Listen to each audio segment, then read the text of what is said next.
Well, I don't think we need to have any clapping. It's Good Friday. Welcome to Lay on the Light. Actually, I'm filming this on Saturday. I apologize for not podcasting on that particular day because, well, I had some unexpected family visitors. What can I say? So, there we go. Let's go into the New Testament. We're going into the actual account that I like in the New Testament. That's is Luke chapter 23. And we're going to skip all the formalities with Pilate because, well,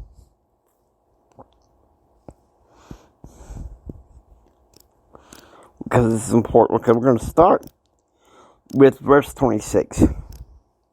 And as they led him away, they laid hold upon one Simon, a Cyrenian, coming out of the country. On him they laid the cross, that he might bear it after Jesus. Now, this is my theory about this man, okay? Simon of Cyrene, he had two sons. One of the accounts says he had two sons, Alexander and Rufus. And I think based on what they saw with the atonement, the three of them become some of the earliest disciples of Jesus, some of the earliest Christians that were probably baptized at Pentecost. Verse 27. And there followed him a great company of people and of women, which also bewailed and lamented him.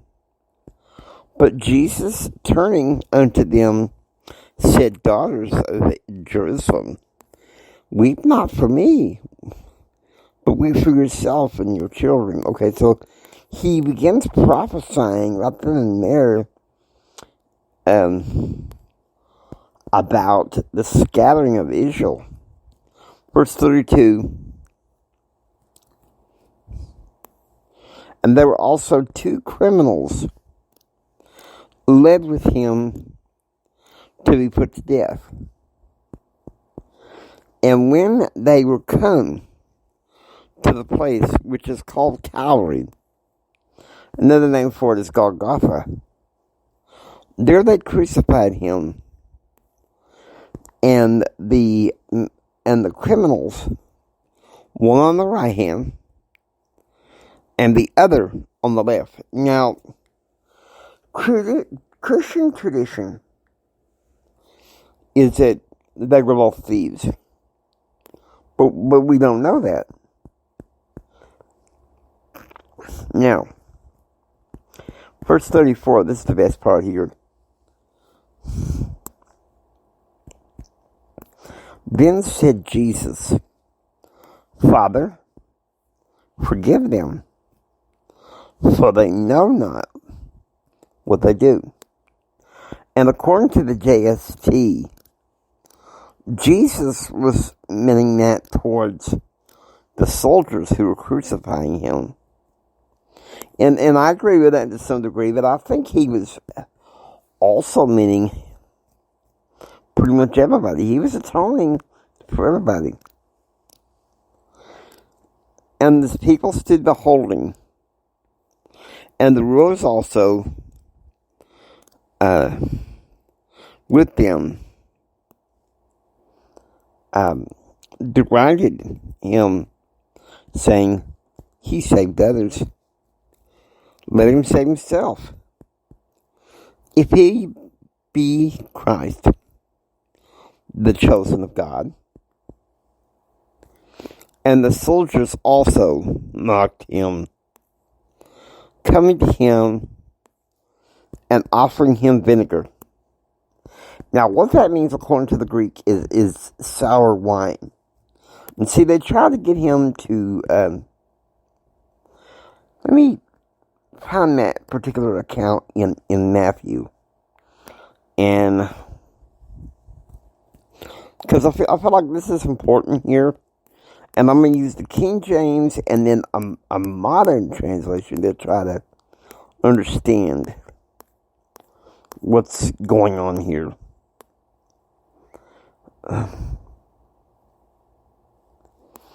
We're going to get past the formalities with Pilate and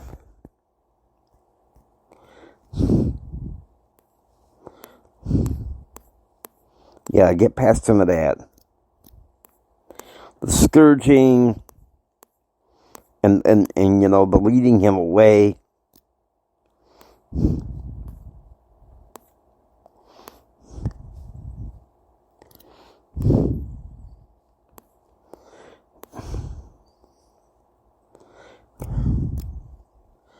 Okay, Matthew chapter 27, verse 34. Let me find a modern translation.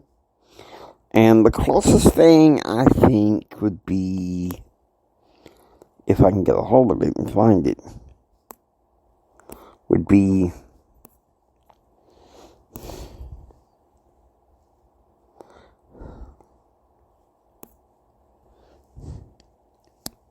here it is, the Messianic. I use modern translations, and in this one, I think the Messianic could be a good one because, well, really, this is where Jesus Christ fulfills a Messianic duty. Okay. They gave him sour wine to drink mixed with gall.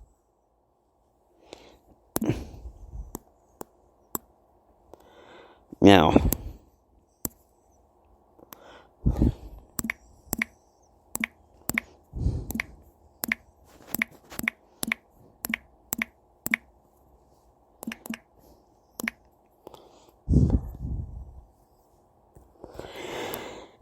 so we're going to find out what gall is, because I feel like we need to know in the context.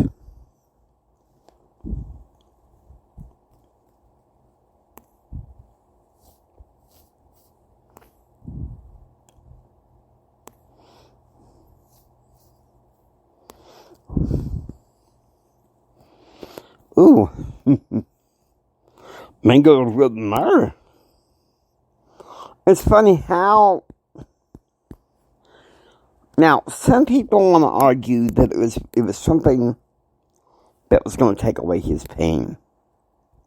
But we don't know that. Okay, so we need to get back to the account in Luke, and I apologize for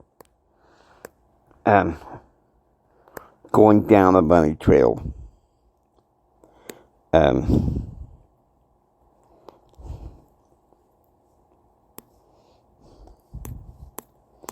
I apologize for going down the bunny trail. So,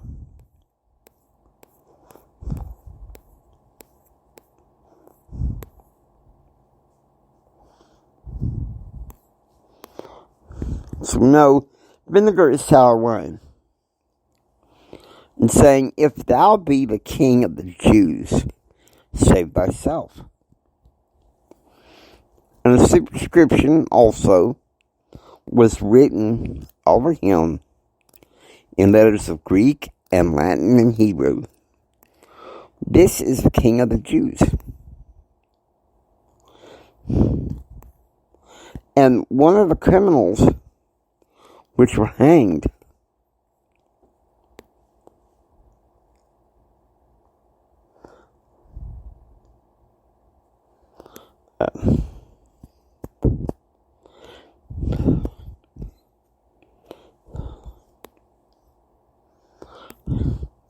reproached on him, saying, if thou be Christ, save thyself and us.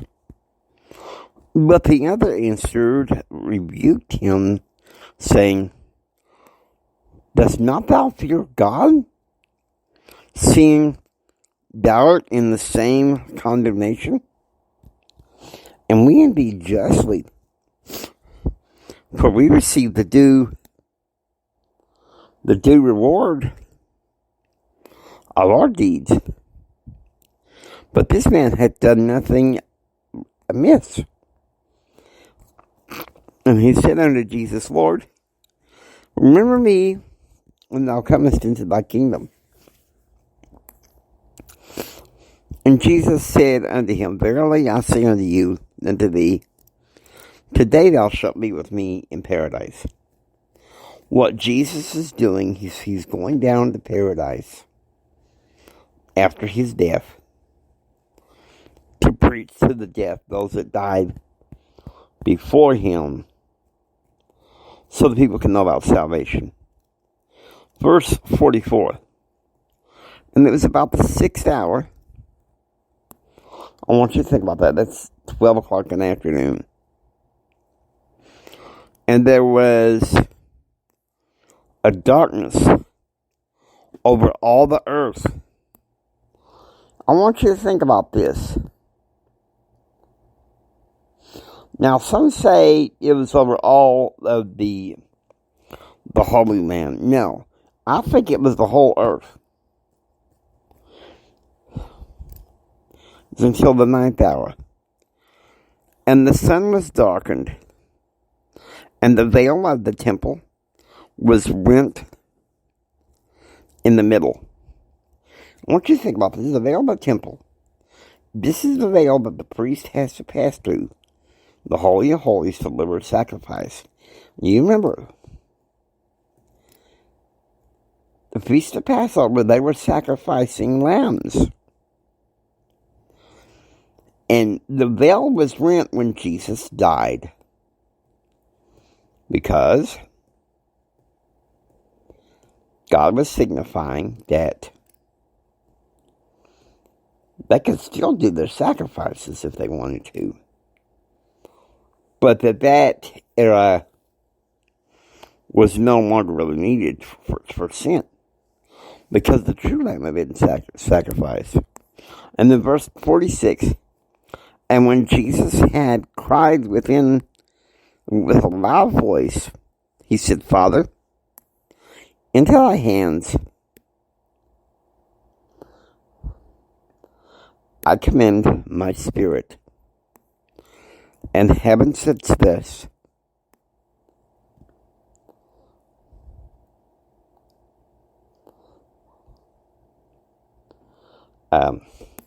he ceased breathing. Now, when the centurion saw that was done, he glorified God, saying, certainly this was a righteous man. And this is what I was taught as an old Baptist boy. That centurion became another disciple. And verse 48, and all the people that came together to that sight, beholding the things which were done, smote their breasts in return. I don't know exactly what that means.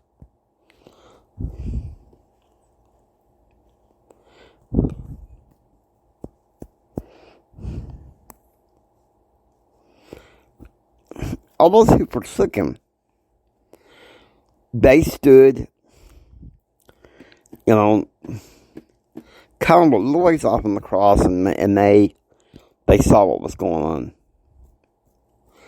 And behold, there was a man named Joseph,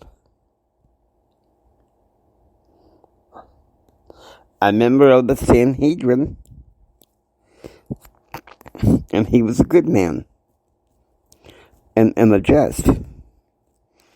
The same had not consented to the council, indeed, of them. He was of Arimathea, a city of the Jews, who also himself waited for the kingdom of God. See, another disciple. This man went unto Pilate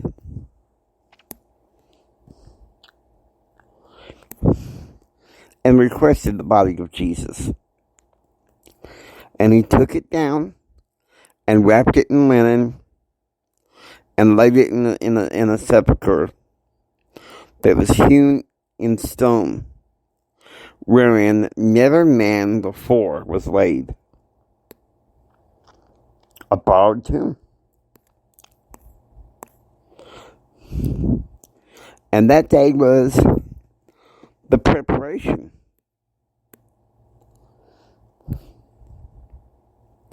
And the Sabbath drew on. And the women also, which came with him from Galilee, followed after, and beheld the sepulchre, and how his body was laid. And they returned and prepared spices and ointments,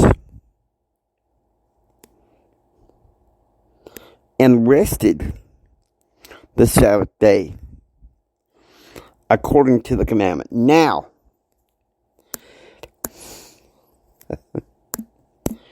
that is the Good Friday portion. We will be back for the second part, for the Holy Saturday portion. Hope you enjoy listening to Leon on Light. If you like what you hear, please subscribe, become a part of the Leon on Light family. This is Jimi Hendrix saying until next time, remember who you are, read your scriptures, and please, please, please preach the gospel. God bless.